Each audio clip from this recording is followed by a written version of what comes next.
Bueno, vamos a darles una ayudadita, ¿ya? ¿Qué significa evangelio? Buenas nuevas. Evangelio significa buenas nuevas. Entonces el Señor vino a traer buenas nuevas de… Casi. Las buenas nuevas de… Las buenas nuevas del reino. Ajá. Sí lo dijo bien, solo que… No le dije con tanto énfasis. De quién va a ir al reino. Eso es una partecita. Pero el Señor Jesús vino a hablarnos y de hecho casi todas sus predicaciones estaban fundamentadas en el reino de los cielos. Así que el tema central de la predicación de Jesucristo fueron las buenas nuevas del reino de los cielos. Así que, ¿ya aprendieron? Nunca se van a olvidar. Cuando alguien le pregunte a usted, ¿para qué vino Jesucristo? No, para morir, por usted y por mí, eso es otra cosa. Y cuando le pregunten, tienen que estar despiertos y atentos hoy. Y cuando le pregunte cuál fue la predicación central de Jesucristo, el tema principal de su predicación, ¿cuál fue? El reino de los cielos. De hecho, uno de los primeros registros de lo que Jesús dijo fue esta frase: el reino de los cielos se ha acercado. La predicación de Juan el Bautista, ¿cómo era? ¿Se acuerdan con la predicación de Juan el Bautista? ¿Sí ha leído de Juan el Bautista? ¿Sí sabe usted quién es él? ¿Se ha visto por lo menos las series de televisión? Juan el Bautista, ¿quién era? El primo del Señor Jesucristo, muy bien. ¿Hijo de quién? De Elizabeth, muy bien. ¿Y quién más? ¿Cómo era el papá? Zacarías, muy bien. Miren, hoy les voy a hacer prueba, lección en clase y voy a poner punto por participación. Muy bien. ¿Y Juan el Bautista en el reino quién era? Un profeta. El profeta Juan el Bautista. ¿Qué vino a hacer qué Juan el Bautista? Preparar el camino para el Señor. Muy bien. Nos vamos en la escuelita, como dijo la hermana, la escuelita dominical. Vamos a ponernos las pilas con esto. Entonces, Juan el Bautista predicó, ¿cómo? ¿Qué decía él en su frase icónica? Arrepentíos. ¿Por qué? Porque el reino de los cielos se ha acercado. Y Jesús replicó esta frase y dijo también, el reino de los cielos se ha acercado. En el Antiguo Testamento se habla del reino de los cielos, pero en ciertas ocasiones y en ciertas frases se entiende que habla del reino de los cielos, como por ejemplo el profeta Isaías. Y habla también en los Salmos. Y empiezan a explicar que hay un reino celestial y que Dios es el rey. Pero el Señor Jesús rompe todos los esquemas e introduce este nuevo concepto en el Nuevo Testamento, en su predicación, dos conceptos que antes no se hablaban en el Antiguo Testamento con énfasis, que es dos puntos, el reino de los cielos y la iglesia. Era como un misterio, un secreto escondido que se reveló con Jesucristo. Amén, hasta ahí me copian. Entonces, hay un mandato para nosotros.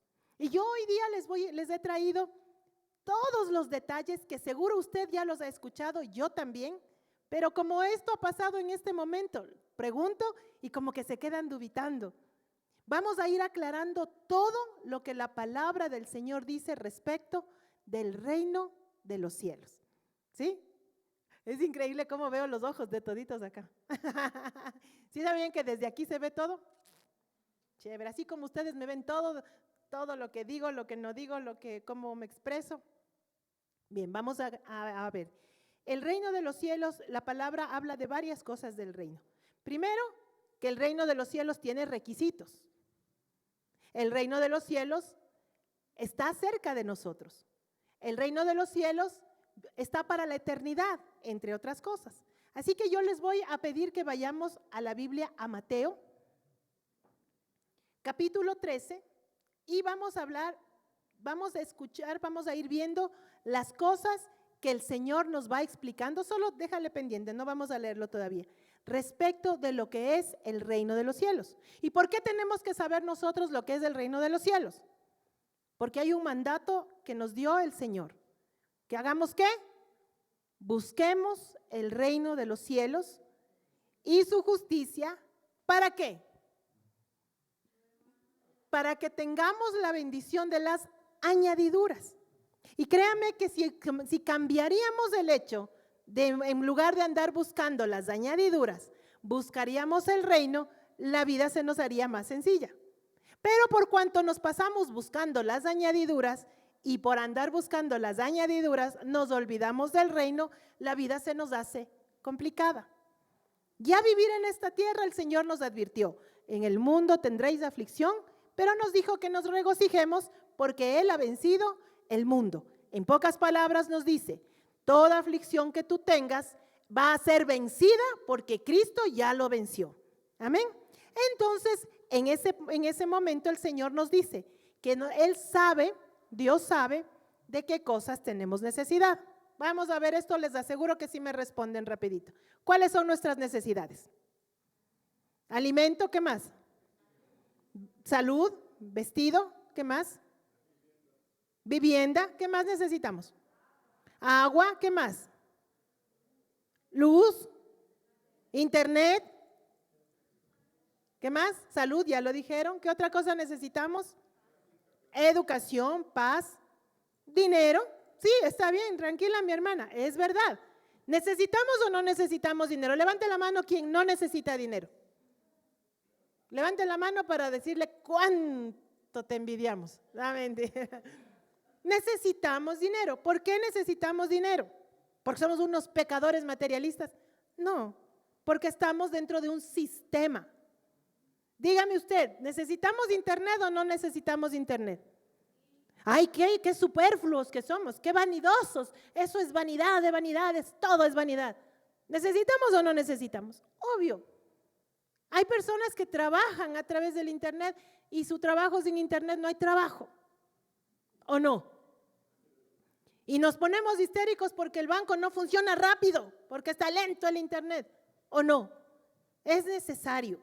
No quiero decir que eso sea nuestro Dios y que dependamos de Él en todo, porque si se llegara a faltar, dice el Señor que nos va a proveer de todas las cosas, ¿ok? Pero los necesitamos. Y ustedes dieron 2 que 3 necesidades básicas, fundamentales. Entonces el Señor dice que Él sabe que necesitamos. Él sabe que necesitamos de shampoo, rinse para bañarnos, jabón. Él sabe que necesitamos. De hecho, bañarse es una manifestación de amor al prójimo. ¿Cómo no nos va a suplir el Señor de eso? Cepillo de dientes, pasta dental, desodorante, es manifestaciones de amor al prójimo. ¿Sí? Exacto. O sea, son cosas indispensables para nosotros y el Señor sabe que las necesitamos. Entonces el Padre bueno dice, nos da la fórmula para que nada nos falte. El Señor nos cantamos, ¿no? Nada me faltará, todo tú suplirás, etcétera. Y decimos, contigo nada nos faltará. Entonces tenemos que decidir, si el Señor dijo que Él nos va a suplir todo, ¿qué va a pasar? Le vamos a creer. ¿Qué pasa si decimos, Señor, tú nos suplirás todo y luego estamos carentes y necesitados? ¿Qué es lo que está pasando? No quiero decir con eso que no hay momentos en los que tenemos que esforzarnos, salir a trabajar. No quiero decir con esto que vamos a decir, bueno, Señor, yo voy a buscar tu reino y me acuesto boca arriba y digo, que venga tu reino a mi vida, Señor. No, o sea, tenemos que esforzarnos, tenemos que trabajar, pero el punto es la parte en qué es lo que estamos buscando. ¿Dónde está la motivación de nosotros? Es muy distinto decir, yo me voy a trabajar porque soy un vendedor, un comerciante espectacular y yo soy el rey del mundo y por eso voy a trabajar y voy a obtener todas las riquezas y si no tengo que dormir no duermo porque tengo que trabajar y voy de lunes a domingo a trabajar y gano y de pronto nosotros decimos, bueno, está bien trabajar, pero ¿a quién está sirviendo el corazón? Al trabajo, dinero, pero no le estamos sirviendo al Señor. En cambio, si yo digo, voy a trabajar y voy a esforzarme porque yo soy un hijo de Dios y debo ser excelente en lo que hago porque tengo un Dios a quien yo represento. Hay una gran diferencia. Voy a trabajar porque el Señor me ha dicho que en su palabra que el fruto de mi trabajo es mi porción y gozarme y deleitarme del fruto de mi trabajo es mi porción. Es muy distinto a que quiero trabajar porque me quiero hacer millonario. No digo que querer tener es algo malo. Tener ambiciones, sueños, anhelos está bien. Lo que no está bien es ser codicioso. ¿Sí se nota que hay diferencia? ¿Y dónde radica la diferencia? La diferencia no radica a simple vista. La diferencia radica en la intención del corazón. Por eso el Señor nos advirtió que Él no mira lo que está delante de sus ojos, como nosotros, lo que miramos delante de los ojos, sino que Él mira el corazón. Entonces puedo tener una persona que tiene dinero y que tiene una buena posición económica y ser un hombre o una mujer que ama a Dios y que sirve a Dios de todo su corazón. Y puedo tener una persona que tiene muchas riquezas y muchos recursos y económicamente estar muy bien, que ama las riquezas y ama el dinero. ¿Cómo puedo mirarles a simple vista? Son dos personas de la misma condición, pero cuyo corazón está en diferentes lugares. ¿Sí me explico? Asimismo puedo tener una persona que tiene los recursos limitados y tener su corazón muy firme en el Señor. Y también una persona con recursos limitados que ama el dinero y que codicia y cuyo corazón está lejos de Dios. En pocas palabras, esas condiciones, lo que está delante de nuestros ojos no es lo que define lo que está dentro de nuestro corazón. Así que la búsqueda del reino es una situación y una actitud de corazón. Entonces hoy vamos a hacer una visión panorámica de lo que el Señor Jesucristo, básicamente Él nos habló del reino.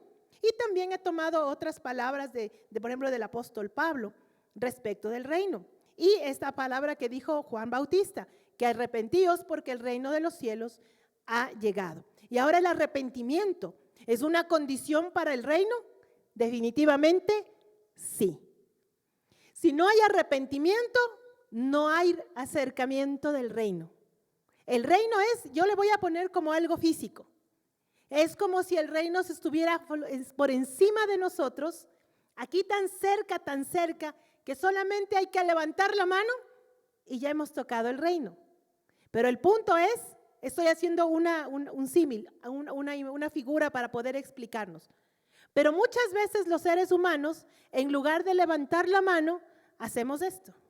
Nos agachamos a buscar cuando lo tenemos tan al alcance de nuestra mano, tan al alcance de una actitud de corazón.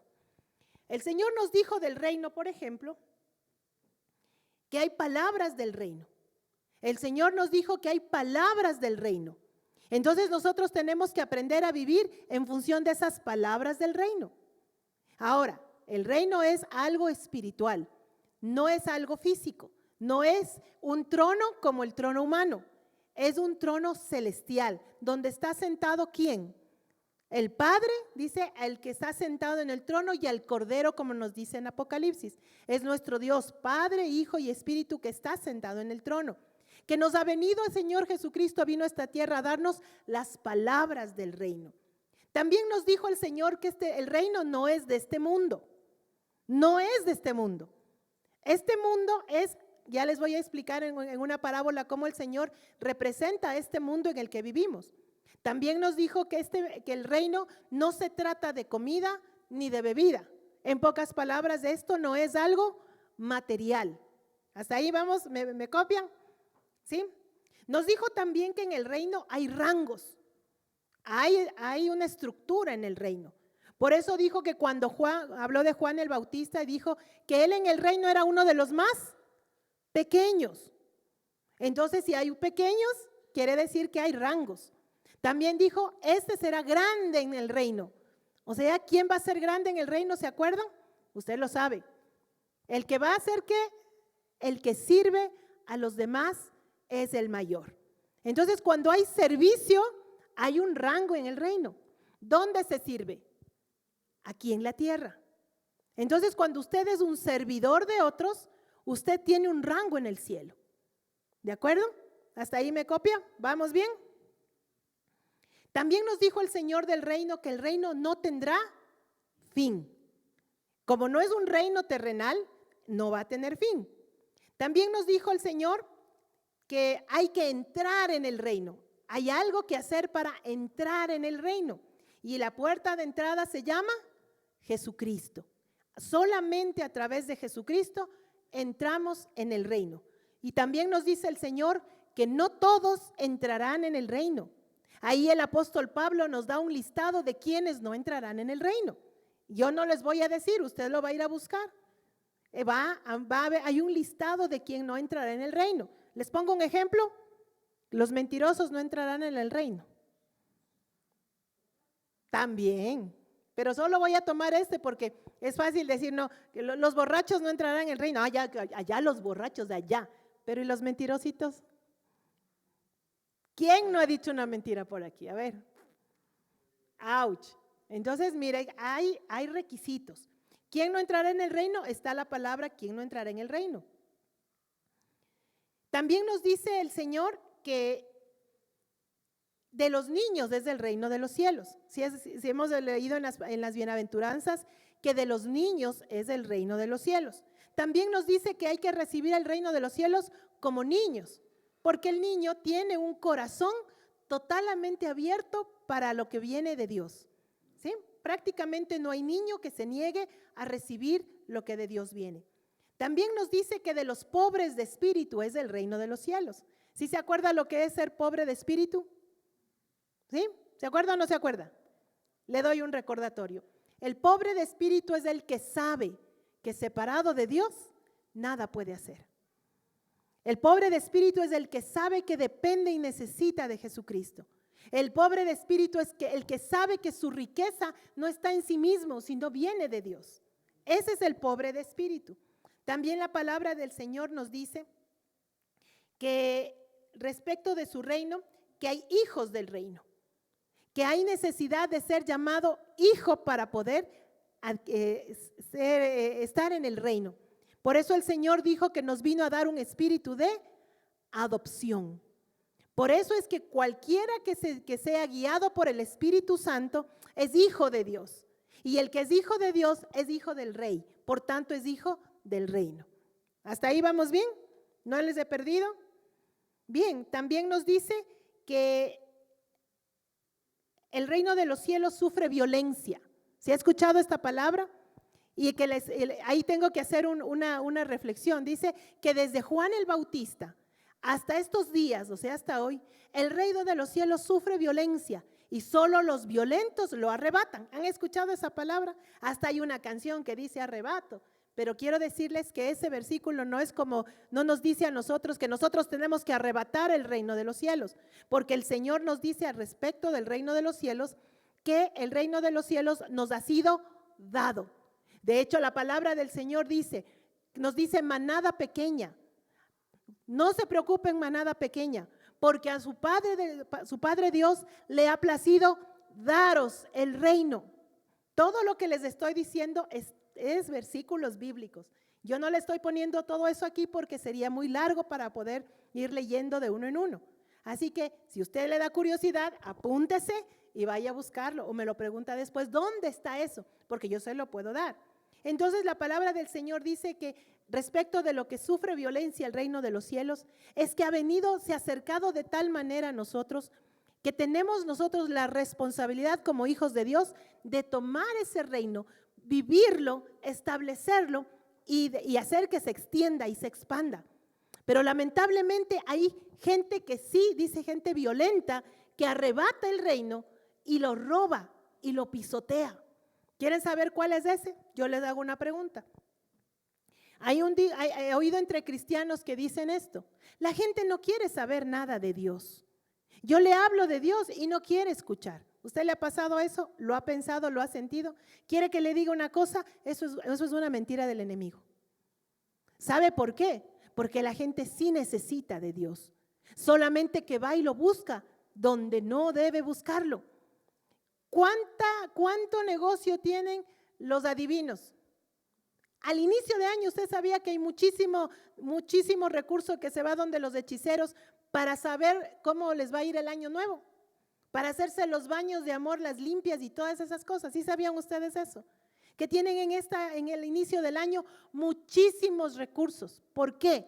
Porque la gente tiene una necesidad del conocimiento de lo sobrenatural, solo que no sabe dónde buscarlo con la bendición de Dios. Porque entonces ahí es donde los hijos de Dios tenemos que aprender a luchar y a luchar en el espíritu para que la gente reciba el mensaje de la salvación, el mensaje del reino que Jesucristo nos vino a dar. ¿Hasta ahí? Bueno, quiero avanzar un poquito más porque como mucha información, pero quiero llegar al punto específico que a usted y a mí nos va a servir esto para toda nuestra vida, ¿ok? Entonces, hay estas personas que en lugar de que se expande el reino de los cielos, están arrebatando la bendición y el conocimiento de lo sobrenatural y apartando a la gente de Dios. A eso se refiere que hay quienes arrebatan el reino y lo pisotean y lo destruyen. Entonces nosotros como hijos de Dios lo que tenemos que hacer es ¿qué? Tener el conocimiento y el entendimiento que somos los hijos de Dios y por tanto dueños del reino de los cielos. Y por tanto, nuestro deber es hacer que este reino se expanda. Y por eso el Señor nos dice que busquemos el reino, porque la palabra también nos dice que el reino de los cielos tiene misterios. Y de hecho es un misterio. Por esa razón no puede encontrarse sino a través del Espíritu. ¿De acuerdo? Por eso el Señor Jesús nos enseñó y nos dijo, cuando nos enseñó la oración, dijo, venga tu reino a mi vida. Venga a nosotros tu reino. Esa es la oración que la tenemos hasta por título, el Padre Nuestro. Dice, venga a nosotros tu reino y hágase tu voluntad. La sabemos, ¿verdad? Bien, el Señor también nos dice que el reino tiene que ser anunciado. Y el que nos dio el ejemplo de anunciar el reino es Jesucristo. Y ahora sí, ¿quieres saber lo que es el reino? Porque estamos hablando de algo como que no se entiende. Ahora sí nos vamos a las parábolas. Vamos a Mateo capítulo 13, versículo 24.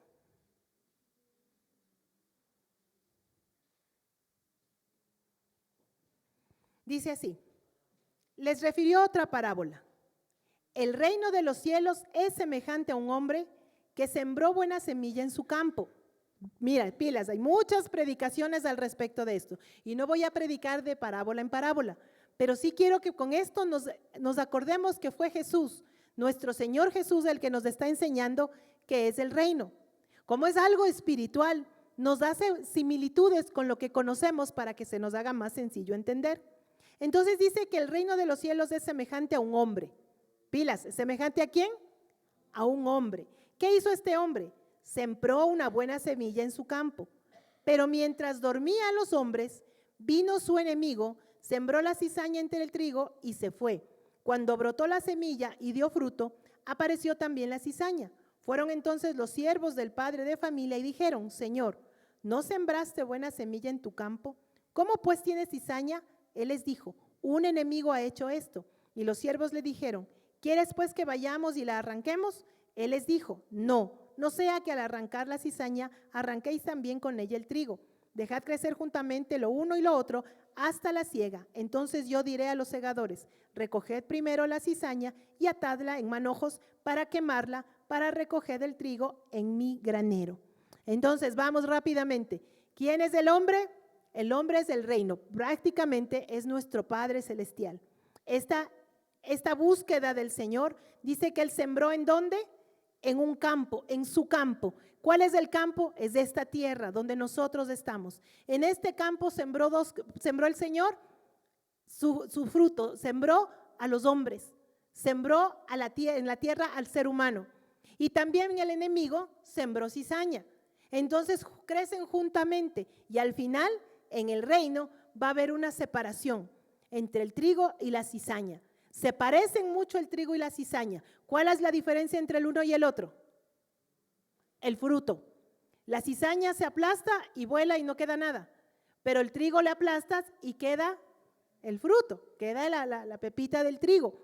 Y solamente cuando ha sido aplastada y triturada se sabe cuál es el fruto. ¿Sí? Entonces, cuando usted siente una de esas trituradoras en su vida, ¿qué cree que está pasando y qué tiene que quedar al final? Un fruto. Si usted se desvanece y se va resentido, ay, es que Dios no me ayuda, es que aquí los pastores no me oyen, es que me voy mejor a trabajar que en la iglesia no saco nada bueno, ¿qué salió? ¿Cizaña o fruto o trigo? Y así como pasa, va a pasar al final del tiempo. ¿Cuáles de los finales? ¿Dónde está el final del tiempo? Aquí y ahora. Nosotros estamos viviendo en el final del tiempo. Por tanto, en estos tiempos difíciles, ¿qué espera el Señor que venga de usted? Fruto. Entonces, el reino de los cielos en el reino de los cielos estamos tanto nosotros como la cizaña. Pero al final va a haber una recolección y una parte va a ir hacia donde el Señor y otra parte va a ser amontonada y quemada. Es fuerte lo que nos dice el Señor. Vamos a otra parábola para poder entender un poquito mejor. En el 31 dice, también les refirió otra parábola. El reino de los cielos es semejante al grano de mostaza que un hombre tomó y sembró en su campo. Esta es, por cierto, la más pequeña de todas las semillas, pero cuando ha crecido es la mayor de las hortalizas y se hace árbol de tal manera que vienen las aves del cielo y anidan en sus ramas. Vamos a ver nuevamente el Señor. El reino de los cielos dice que es una semillita de mostaza. Lo que el Señor ha puesto pequeñito en un corazón, lo que el Señor pone dentro del corazón de los hombres, eso es parte del reino, eso es el reino de los cielos. ¿En dónde va a sembrarse ese reino? En los seres humanos. Y la semilla, aunque es pequeñita y no se ve, va a crecer dentro de ti. De tal manera que las aves de los cielos pueden venir y apoyarse en ti. Por eso no sé si te ha pasado que cuando tú estás pegadito al Señor Jesucristo, está creciendo el reino de los cielos dentro de ti y vienen y te piden consejo y dicen, usted tiene un consejo tan bonito, las cosas que usted me dice me animan. ¿Le ha pasado? O le dicen, ore por mí porque Dios a usted le escucha. ¿Le ha pasado esas palabras? Es porque el reino de los cielos está dentro de usted y está creciendo. Son esas cosas invisibles que el Señor pone dentro de los hijos de Dios, empezando por Jesucristo. De ahí tiene otra parábola, en el 33. Les dijo, el reino de los cielos es semejante a la levadura que tomó una mujer y escondió en 3 medidas de harina hasta que todo quedó leudado. ¿Es semejante a quién? A una mujer que escondió. El reino de los cielos es eso que el Señor puso dentro de tu corazón para que aparentemente no hay nada, pero empieza a multiplicarse de tal manera que se hace contagioso. Y ya no solamente eres tú, es tu casa. ¿Por qué? Porque creció dentro de ti y es inevitable que esto se contagie a otras personas. También nos dice el Señor, otra parábola, vamos al 44. Y esta me gusta tanto la explicación de esta parábola, rapidita pero vamos a explicarla. Además, el reino de los cielos es semejante a un tesoro escondido en un campo. Cuando alguien encuentra el tesoro, lo esconde de nuevo y gozoso por ello va, vende todo lo que tiene y compra aquel campo. No es como nos han explicado muchas veces, a mí lo explicaron y decía que el reino de los cielos es algo que yo encuentro y que tengo que venderlo todo para adquirir el reino de los cielos. Y no es así. Dice, vamos a leerlo más despacito.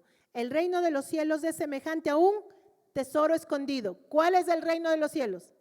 El tesoro escondido. Muy bien. En un campo. ¿Cuál es el campo? Nosotros somos de ese campo. Cuando alguien encuentra el tesoro, ¿quién es este alguien que encuentra el tesoro? Es nuestro Señor.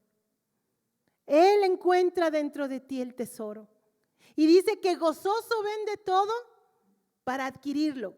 ¿Qué hizo el Señor para adquirirte? Lo entregó todo. Entregó toda su sangre, entregó todo su ser, entregó toda su vida. El Señor lo entregó todo para adquirirte a ti. ¿Sí se dan cuenta cómo es el reino? El reino de los cielos es el corazón de nuestro Padre que anhela tenerte con Él para siempre. Eso es lo que vino a predicar Jesucristo. Eso es lo que vino a hacer Jesucristo. El tesoro que el reino de los cielos encuentra, la perla preciosa, eres tú. es cada uno de sus hijos a los cuales Él ama.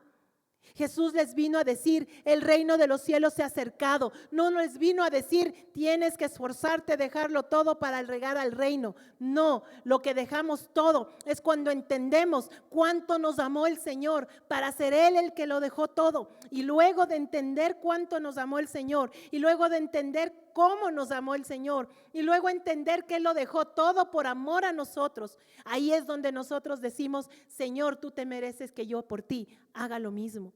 No es que nosotros debemos dejarlo todo para que Dios nos ame. No, es que nosotros lo dejamos todo porque Dios nos ama. Es que no es que nosotros vamos a esforzarnos para acercarnos a Dios. No podemos. Es que Él se acercó a nosotros. Y si los hijos de Dios no nos acercamos a Él, entonces va a ser quitado lo que nosotros tenemos como beneficio y bendición. Por eso el Señor nos dice, busca el reino, y no es tan difícil buscar el reino. El reino se busca cuando tú, como nos dijo el Señor Jesucristo, cerrada la puerta, entras en tu aposento y en lo secreto buscas a tu Padre que está en los cielos, y el que está en los cielos y está en tu corazón, fruto de que tú le buscaste en lo secreto, Él te recompensa en público. Y entonces cuando tú le buscas a Él, porque Él te buscó primero, ahí es donde empiezas a ver la bendición de haber buscado al Rey, que es el reino. El mismo Dios es el reino, el mismo Dios es el Rey, el mismo Dios es todo. La palabra nos dice que Él lo llena todo, en todo. Yo te hago una pregunta y espero que te rompa la cabeza esta pregunta. ¿Dios está en el cielo o el cielo está en Dios? A ver, cuando te imaginaste a Dios sentado en su trono, te imaginaste un lugar grande donde Dios está. Pero si Él es el más grande de todos, ¿cómo es que Dios está en un lugar? El asunto es que todo está dentro de Él. No es que Dios está en el cielo y todo lo que existe está en Él. Claro que es difícil entenderlo porque nosotros nos imaginamos como lo que conocemos, pero es más grande de lo que te imaginas. Dios es tan grande y tan tremendo que no hay nada fuera de Él. No hay nada fuera de Él, todo está en Él. Los cielos de los cielos no te pueden contener porque es Él el que contiene todas las cosas en sí mismo.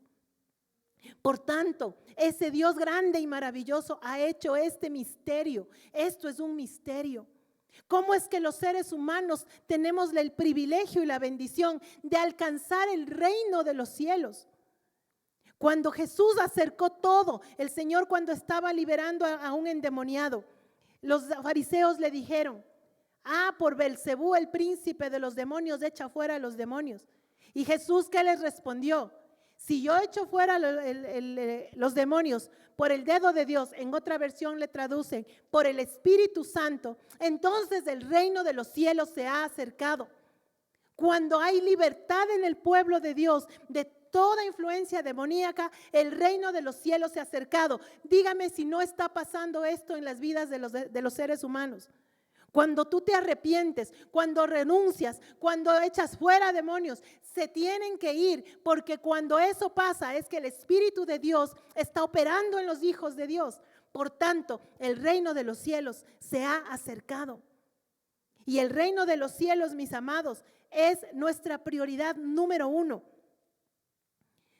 El Señor nos dice en la palabra que a los fariseos les reprochó fuertemente porque les dijo: fariseos insensatos, ustedes cierran las puertas del reino y no dejan entrar a los que quieren, ni entran ustedes ni dejan entrar a los demás. O sea que hay unas puertas para entrar al reino de los cielos, y esa puerta es la puerta de las ovejas, es Jesucristo. Entonces, quien quiera que te aparte de Jesucristo, te está cerrando la puerta del reino de los cielos. Pero quien quiera que se acerque a Jesucristo, tiene la puerta abierta.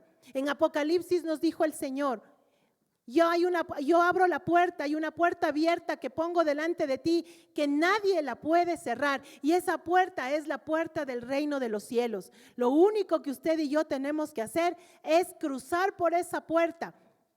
Pero para cruzar en esa puerta hay una condición y se llama pacto. Y el pacto con Jesucristo es este. Él está contigo si tú estás con Él. Él te prometió estar contigo todos los días de su vida, pero el que tiene que cumplir también la parte del pacto eres tú. Quiere decir que tú vas a estar con Jesucristo, y para estar con Jesucristo vas a tener que saber que debes cumplir sus mandamientos. Y cuando cumples sus mandamientos, tú eres un pámpano que da fruto. ¿Y se acuerdan que para el reino hay que tener fruto?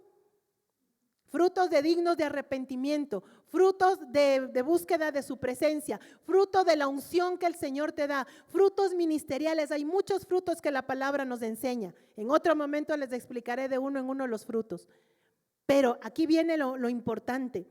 Entendemos que el reino de los cielos se ha acercado a nosotros. ¿Y cuál es nuestra función? ¿Cuál es nuestro deber?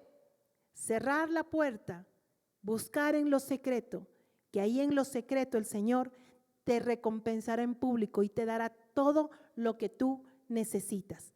Y para eso el Señor, mientras tú estás de rodillas ahí, Él está operando y trabajando en tu vida y te está redarguyendo y te dice: esto vas a hacer, esto no lo hagas, apártate de esto, busca esto. Y el Señor te da instrucciones. Y cuando el Señor te dé las instrucciones, ¿qué es lo que tú tienes que hacer? Obedecerlas. Amén.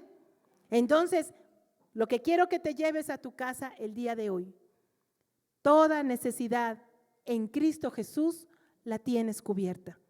¿Cuándo? Cuando tu prioridad sea el reino de los cielos. Amén. Pongámonos sobre nuestros pies para orar.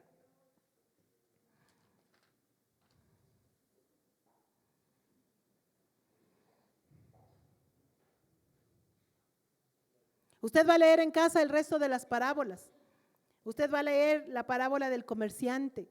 Usted va a leer la parábola de la red, que de hecho dice que el reino de los cielos es semejante a una red que se bota y recoge toda clase de peces.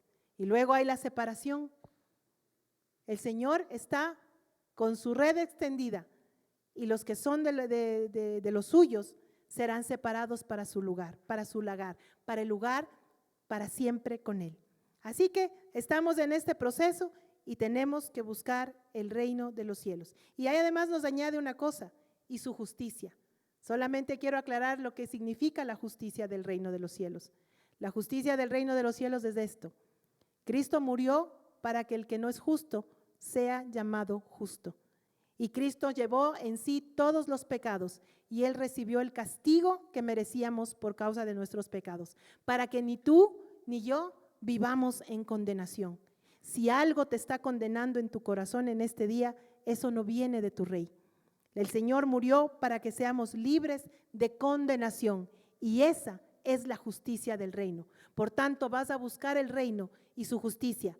Saber que tú eres justo porque Cristo el justo te dio su justicia. Y también buscar a aquellos que no tienen esa justicia para que sepan que Cristo murió por ellos. Murió para que sean libres de pecado, libres de condenación y puedan acercarse al reino de su Hijo amado, el reino de los cielos. Amén.